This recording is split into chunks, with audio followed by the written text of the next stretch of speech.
All right, thanks for joining us. So after falling to Battle Mountain for the first time in 4 years, Eagle Valley Volleyball was looking to get even as they matched up with the Huskies at home in GYPSUM. The atmosphere was electric inside the gym at Eagle Valley High as the Devils were looking for their 16th win of the season. But in order to do so, they had to go through the rival team, who was on a hot streak. Battle Mountain is able to quiet the crowd and win the first set on enemy lines, but this won't set back Eagle Valley. The Devils return and Battle Mountain throws it back short, where Aspen Mish finishes the job for the Devils to give them their first set win, 25-22 on the Huskies. All tied up and moving over to the third set, another close one with the Devils on top. Battle Mountain with set point on the line, pushes it back over the net, and Ava Jamon throws down the hammer to put the Devils up 2-1. Battle Mountain starting to lose hope as they move into the fourth set, and the lack of passion seemed to set them back as they fall 12-5 in that final set. Eagle Valley gets the better of their Cross Valley rival 3-1 and improves to 16-5 on the year. Head coach Michael Garvey caught up with us after the game. Eagle Valley Volleyball just caught their 16th win of the season tonight against the rival school, Battle Mountain. Joining me right now, head coach Michael Garvey. Coach, what did you like from your team tonight? You said it earlier as we were walking over here, and I thought that was resilience. Coming off a loss against Palisade, having lost to Battle Mountain previously, this game put a lot of pressure on us. We don't want to lose 2 in a row. You never like losing to the hometown rival. It's one game, but we all know that it doesn't like that. So I thought we came to play today when we had opportunities, making mistakes or whatever else. I thought we did a nice job of just kind of narrowing it in a little bit. Okay, and what does 16 wins now mean for this program? I think it's right where we should be. I think the next 2 matches are ones. I think we can get to 18 this year, and coming in, that's about where I thought we would be. You look at the schedule, you never know who you're going to face in a tournament, but you know your league opponents. I think maybe we got a couple wins we didn't think we were going to get. I don't think we expected to lose to Palisade and Battle Mountain this year, but we're really focused on those opportunities. I think this year, those things that said we've been challenged. And so we've had a number of different times, Battle Mountain, Palisade twice, where we had to turn around and respond as a team. And I think those moments are making us stronger as we head towards postseason. In these rivalry games, they're also really special, but at the same time, they can wreck you emotionally. What was something you were telling your girls leading up to this game, maybe, to be thinking about instead of the emotions involved in this game? It was a little interesting. We came off a loss at Palisade. We're on October break. Give people Thursday, Friday, so we only had 1 practice coming in. And so we really didn't get those opportunities to talk about, is this a big game? But when you're playing Battle Mountain and you're playing your rival, you really don't need to say anything to your team. They know coming in on a game day like this, they're ready to come in and play. Everybody's excited for the moment. And we've just done a really good job over the last couple of years of just being a really headstrong team. And so I think that gives us a big advantage in this type of game. And what does a win tonight against Battle Mountain mean for this Eagle Valley program, especially on their home turf here in GYPSUM? For us, I think it was really now taking that step that says, again, off of a loss at Palisade, regaining that confidence, getting back to saying, yes, we are the team that we thought we were. That'll be interesting, right? Yeah, we are the team that we thought we were. And so I think it was really good for us to not only talk about it, but to prove it and come out and do it. All right, well, we just got the lights shut off on us, but I've got one more question for you. Yeah, absolutely. 16 wins on the season. What's the expectation from here on out before the postseason starts? I think it's we got a great group that really believes, that knows that we can continue to get better. And so, we'll look at things and we'll look at the aspect, but every day at practice, we're coming around and saying, what's the next step that we're going to do? What's the next thing that we're going to do in order for us to get better? Because there are places that we can improve. And so I think that focus through 2 matches, we've got a little bit longer break before postseason. We're going to try and find a couple of teams to scrimmage. And it's about continuing to get better, about continuing to learn. We're not going to be satisfied until we punch that ticket to state. Battle Mountain going to be one of those teams you try to scrimmage with?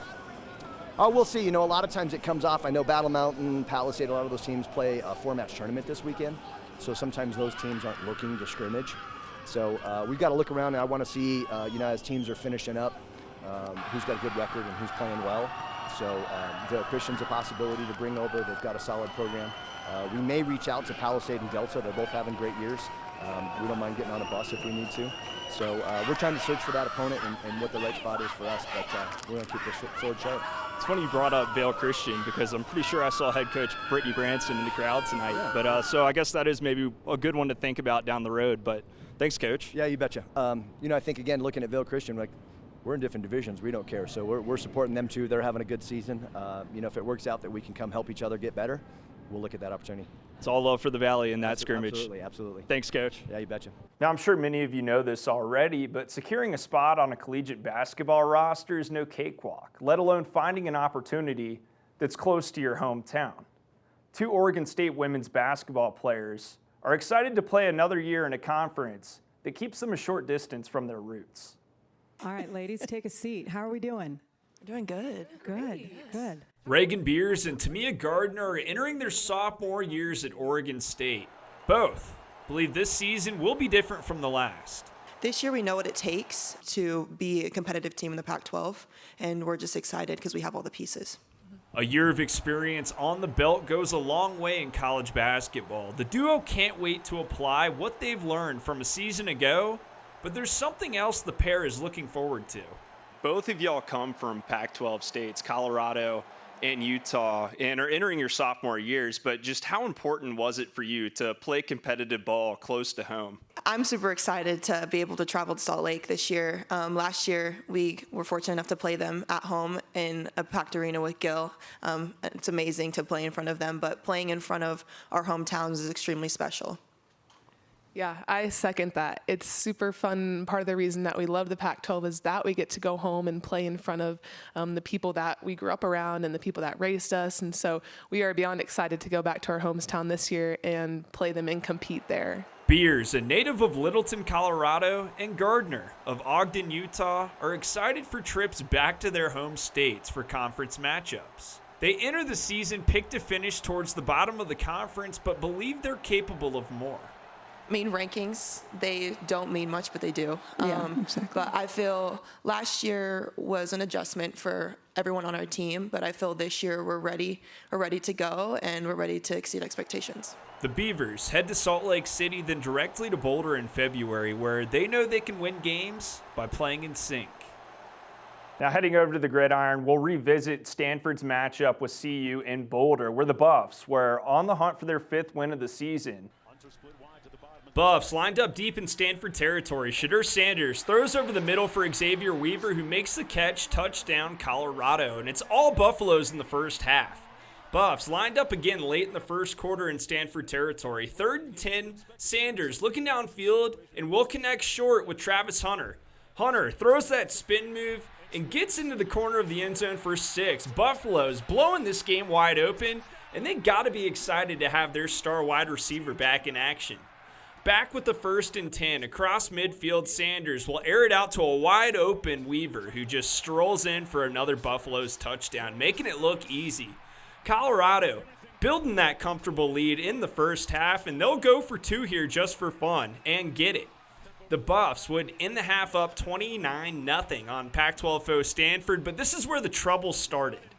Stanford puts up an early 6 points and doesn't get the 2-point conversion, but back with the ball, Ashton Daniels finds Alec Aomanor on the slant, gets by the Buffs secondary, and is off to the races. Shiloh Sanders with a last-minute effort can't make the stop, and Aomanor gets in for 6 off a 97-yard reception. Cardinals back with the ball. Aomanor again comes down with the football and books it to that corner of the end zone. Roderick Ward can't make the tackle, and Aomanor is in for another 6.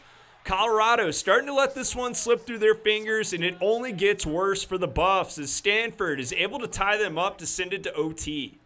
Cardinals with the ball looking to answer after the Buffs put up 6 in OT. Daniels finds who else but Aomanor, who makes the grab behind Hunter's back. What a catch to score for the Cardinals. Good coverage by Hunter there, but Aomanor is just too hot. Someone needs to check him. Back on offense, Sanders throws an interception, and all Stanford needs to do is knock it through the uprights to win, and Joshua Carty will seal the deal. Stanford wins it 46-43. Buffs now in danger of not having a postseason game with that loss. Taking a look at the remaining schedule, it's tough. They're on a bye week right now, thinking about that loss to Stanford and planning for a game in Los Angeles against UCLA, which I see as a must-win game. The following week, they match up with a strong Oregon State team for homecoming in Boulder. The week after that, they play at Arizona, which is put some good games together, honestly, in my opinion. Like, they beat Wazoo last weekend, so you can't really count that Arizona team out. Then they play a really good team at Washington State, and then a rivalry week game against Utah over there in Salt Lake City, the reigning Pac-12 champions. So both of those games are going to be tough for the Buffs on the road. A new week means a new top 25 poll too, which you can see there. UCLA, Oregon State, and Utah, all opponents the Buffs have to face this season, are all on this poll in the top 25. But exciting to see Air Force on there as well, who's coming off an important win at home over Wyoming. The Falcons sit at the top of the Mountain West Conference and are undefeated on the year as they sit at 6-0 on the season. And they got an important game against Navy on the road in Maryland this weekend. And looking here, you can see all the games this weekend of our FBS teams here in the Centennial State. Colorado with their bye week. They don't have a game this weekend. And Air Force, as we just talked about, they're going to be heading over to Annapolis to take on Navy. Colorado State, they're going to travel to Las Vegas to take on UNLV. You got to love the Air Force-Navy matchup. It's a good one, but in general, just talking about those rivalries, Army-Navy, Navy-Air Force, Army-Air Force, there's such great matchups, and there's a lot of respect in those games, and usually they turn out to be pretty good ones too. But make sure to continue coming back to us for all the latest coverage around the Valley in sports and beyond. We'll see you next time.